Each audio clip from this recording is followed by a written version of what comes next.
Diagnóstico y tratamiento de enfermedades del colon y recto, Dr. Enrique Guerrero Tarín, coloproctólogo. Mexicanos de los más propensos de tener hemorroides. La incidencia de hemorroides en la población mexicana se encuentra a la alza. Se estima que más del 65% de las personas mayores de 50 años sufren este problema. Y según estadísticas, se sostiene que podríamos considerarlo la dolencia más frecuente después del resfriado o gripe común. Anatómicamente, las hemorroides son plexos o almohadillas del tejido submucoso donde están contenidas las fénulas y arteriolas del conducto anal. Y son patológicas cuando el flujo de la sangre de esta zona de vasos sanguíneos se interrumpe. Se habla de enfermedad hemorroidal cuando hay dilataciones varicosas de las venas hemorroidales. Los síntomas típicos de las hemorroides van a depender del grado de evolución, sangrados no dolorosos de color rojo vivo en la zona anal. Además se añade molestias como picor, ardor, manchado y sensación de vaciamiento incompleto del intestino. Las hemorroides siguen siendo un tema tabú, a pesar de que están muy frecuentes en nuestra población. Infórmate hoy, aquí en A Su Salud, sobre cómo se producen las hemorroides, cómo se pueden identificar y tratar. Bueno, vamos a platicar con el doctor Jesús Guerrero Tarín, coloproctólogo. Hola, buenas tardes. Buenas tardes, doctor, para continuar con el tema hemorroidal, la enfermedad hemorroidal, que es un padecimiento muy frecuente en nuestra sociedad, por nuestra condición, por nuestra bipedestación, ¿verdad, doctor? La condición que tenemos, pues esto favorece a que se desarrollen todos estos factores, síntomas, son síntomas, ¿verdad?, de la enfermedad. Bienvenido al programa. Gracias, buenas tardes. Buenas tardes. Platíquenos de la enfermedad hemorroidal, doctor. Continuamos con el tema, por supuesto. Es un tema que pues ha llamado mucho la atención porque es un tema que le presta muy poca atención, ya que pues hay se acostumbra, ¿no?, el paciente a vivir con el problema. Sí, el paciente por pudor, por muchas causas, también a veces por un subdiagnóstico de los médicos que lo están tratando, deja avanzar este problema de la enfermedad hemorroidal, el cual cada vez es más común, como bien mencionabas. Esto tiene que ver pues con nuestros cambios de hábitos, pues a empeorarlos por la disminución de fibra, menos agua, comemos más aprisa, hacemos menos ejercicio, el sedentarismo, el estar más tiempo sentado, pues eso es inevitable, los trabajos así son, pero bueno, pues hay cosas en las que podemos mejorar, definitivamente. Pero hay algunas técnicas, ¿no?, para el que está sentado por periodos prolongados, pararse en forma regular y hacer algunos ejercicios seguramente, ¿no? Sí, claro, por lo menos caminar unos 5 minutos cada 2 horas o 3 máximo, sí, para disminuir, pero aún así, pues ya cuando se presenta el problema, pues hay que acudir al especialista, para ver en qué estadio está. Si encontráramos el problema de la enfermedad hemorroidal en una etapa incipiente, pues podríamos aspirar a ofrecer manejos médicos, que es lo ideal, ¿no? Desgraciadamente llegan con nosotros ya en un estadio 4, 3, ya cuando la opción es la cirugía. Doctor, ¿por qué se llega tarde en el caso de la enfermedad hemorroidal? ¿Por qué se llega tarde? ¿Por eso que usted menciona? ¿Porque se acostumbra uno al síntoma o porque no hay síntoma? No, sí hay síntomas y muchos. El problema es que las personas pues les da pena y no acuden por eso. Me refiero en la etapa inicial, ¿no? Porque muchas veces el problema hemorroidal ya cuando está en un grado 4, cuando las hemorroides ya están por fuera, lo menciona, ya está en un grado más desarrollado. ¿Siempre va a haber síntomas en cualquiera de las etapas de la evolución de la enfermedad? Sí, siempre los hay. Los síntomas de enfermedad incipiente es hemorragia. En este caso ahí se está ilustrando el prolapso, que es uno de los síntomas principales. Sí. Y en el caso de cuando va avanzando, aumenta el prolapso, aumenta el sangrado. Sí. Bien, entonces, en todas estas etapas hay que diagnosticarla. ¿Y qué es lo que debemos hacer? ¿Cómo se diagnostica? ¿Cuál es el procedimiento? En el caso de la revisión en nuestro consultorio, pues como en cualquier otra consulta, lo primero es la historia clínica, el interrogatorio. Nosotros le preguntamos al paciente cómo son sus hábitos de defecación, si tiene o no estreñimiento, está asociado a estreñimiento y diarrea crónica, el problema de la enfermedad hemorroidal.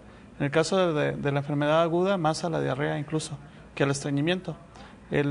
Cómo son sus hábitos, cuántas veces evacúa al día, si el grosor de las evacuaciones, si necesita o no laxante. También preguntamos cómo es su dieta. Entonces, sí hay cambios defecatorios. ¿Y cómo va a ser, doctor? Dice.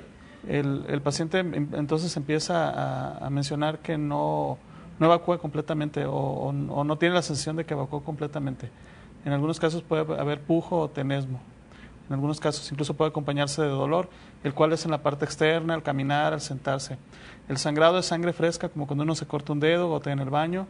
La sensación de una masa externa que siempre está ahí, o prolapsa al momento de defecar, aumenta y el paciente la puede o no regresar. Cuando todavía se regresa sola, en el caso del prolapso, como lo que estaban ilustrando hace un momento, es enfermedad grado 1. Cuando el paciente la puede regresar, grado 2, 3. Y cuando ya no se regresa, grado 4. Que es esa que estamos viendo aquí en pantalla. Ajá. Ya es un grado, ya es el extremo de la evolución de la enfermedad hemorroidal y ahí el procedimiento ya es quirúrgico entonces. Sí, en la mayoría de los casos grado 3, prácticamente todos los del grado 4. Sí. Doctor, entonces aquí la nutrición es fundamental para corregir este problema. ¿En qué grado se puede todavía corregir?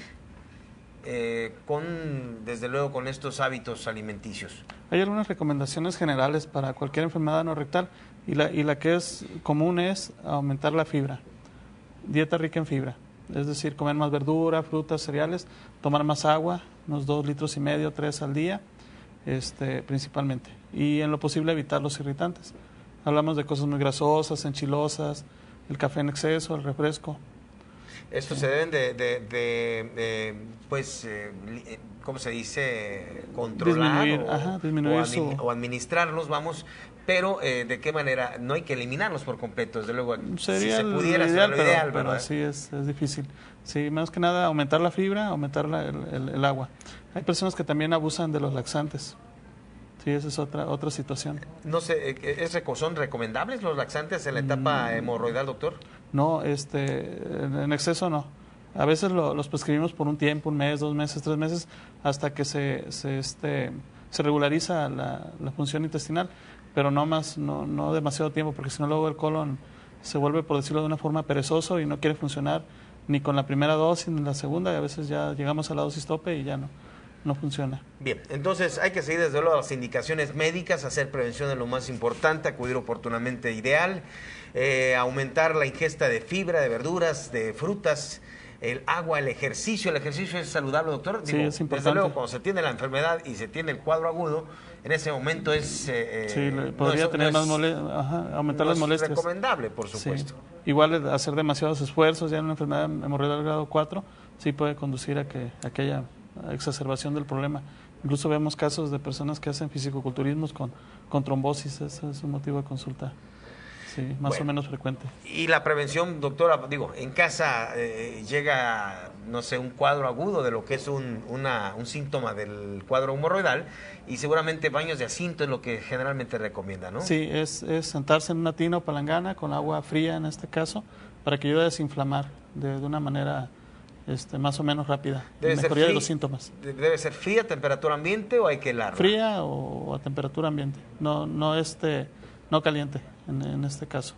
Que ayude a desinflamar, el paciente se sentirá mejor. A veces prescribimos algunas cremas externas, algunas sustancias tópicas, pero eso sí requiere, yo sugiero primero revisar a ver qué es, porque hay algunas otras enfermedades, como hemos platicado antes, que los síntomas son comunes, como las fisuras, pólipos, fístulas, abscesos. Entonces sí, es importante la revisión, de ahí la promoción que estamos viendo para el día de hoy. ¿Cómo no, doctor? Pues aquí está esta campaña que tiene el doctor Guerrero Tarín, esta campaña de detección oportuna de enfermedad hemorroidal, en donde nos ofrece 5 estudios, 5 diagnósticos de rectosigmoidoscopía.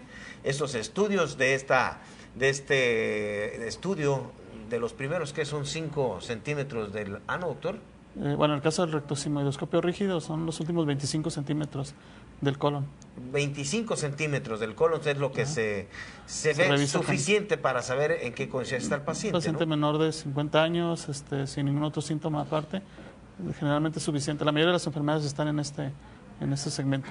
Muy bien, pues ahí está, son 20 consultas además con el 50%, hay un 01800-099-0406, llame usted al doctor Jesús Guerrero Tarín, que como siempre me da mucho gusto, doctor, que nos dé este tipo de orientación, personas con sedentarismo, choferes, personas que están por tiempos prolongados operando máquinas, por ejemplo, también están en un alto riesgo, secretarias, en fin, todo el tiempo que está sentado más de 8 horas es... Posterior a embarazos también se exacerba este problema.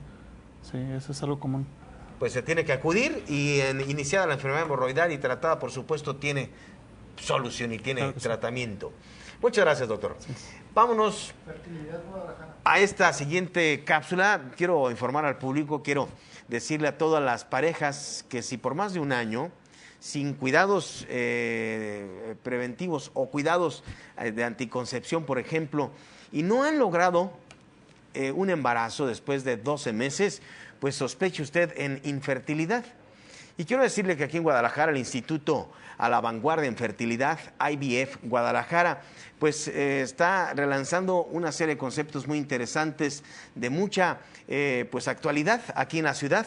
Vea usted la siguiente cápsula en donde nos informan las distintas causas de infertilidad y las propuestas que tiene IVF Guadalajara para todos ustedes. Diagnóstico y tratamiento de enfermedades del colon y recto, doctor Enrique Guerrero Tarín, coloproctólogo.